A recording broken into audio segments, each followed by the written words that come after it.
Siin juuru alevikus on tublisti toimetatud lausa aastatuhandeid juba siluri ajastul.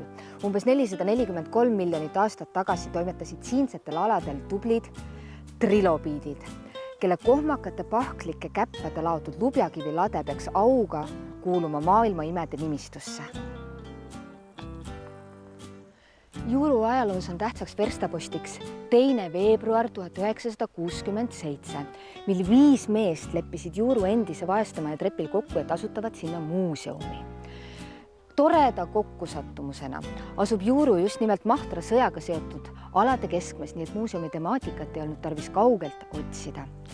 1970. aasta 6. juulil lõikaski ENSV kultuuriminister Albert Laus pidulikult läbi lindikese ning palus tuppa esimesed külastajad. Aga ka lähiaastatel on Juurus tehtud suuri ja olulisi muudatusi, mis on jätnud suure ja olulise jälje juurukate südametesse. Nimelt paigaldati siin tore ja tegus kaugküttetrass, mille sarnast siinmail ei ole varem nähtud. Tervist, Tarmo Peterson. Tere! Me oleme Juurus, te panite siia kaugküttetrassi. Kus see on, sest ma ei näe seda? Ega seda ei saagi näha, ta on 50 sentimeetri sügavusel meie all. Ja tänapäeva trassid on juba niivõrd head, isegi talvel seda enam ei näe, lumi ei sula selle pealt ära. Nii et täiesti nähtamatu asi. Mis te siin siis täpselt tegite?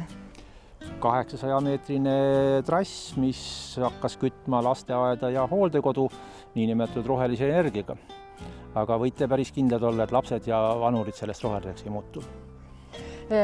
Kas te siis enne lasite talvel vanuritel ja lastel Juurus külmetada? Ei, varem maksid selle raha lasteaed ja hooldekodu naftakaupmeestele, nüüd nad pakuvad seda Eesti metsameestele ja Eesti töömeestele. Ehk et kütame hakkepuidust toodetud soojusega, ehk et kõik puhas eestimaine.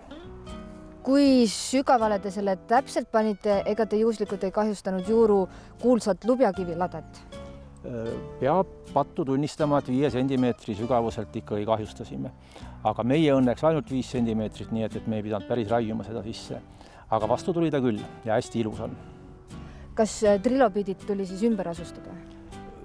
Nad on juba siin olnud nii palju miljoneid aastaid, nad ei soovinud seda. Ma saan aru, et trass läks läbi aiamaade. Kuidas te selle mässu maha surusite, mis kohalikud elanikud siin tõssid? Juuru on täiesti ebaeestilik koht. Siin ei olnud meil appelli, meil ei olnud allkirjade kogumist, meil ei olnud inimketti. Kõik sai täiesti ilusti rahulikult ära tehtud. No, väiksed pinged loomulikult tekivad, et kui inimeste aiamaad kaevatakse üles ja suurte masinatega töö tegemise ajal asi näeb ikka nii välja, et eks vanemal inimesel võttis pisara silma küll. Aga meil oli tore kokkulepe, et kevadel tõime uue mulla ja tõime uued põõsad ja hästi tore koostöö oli, et ei mingit konflikti. Kas nüüd vohab kasvuhoonetes kõik palju paremini, juurukurgid valmivad märtsis? Seda nüüd peab küll kahjuks ütlema inimestel, jah, et seda õnne tänapäeval enam ei ole. Et isegi 0 kraadiga trassi pealt lumi ära ei sulanud, nii et kasvuhoone ehitame trassi peale enam ei tasu ära ennast. Aga kui ma kaevan labi taga augu ja torkan auke sisse? Ja sel juhul midagi saab juba. Aga selleks ongi minu amet, et ma käin maatamas, et keegi kaevama ei hakka.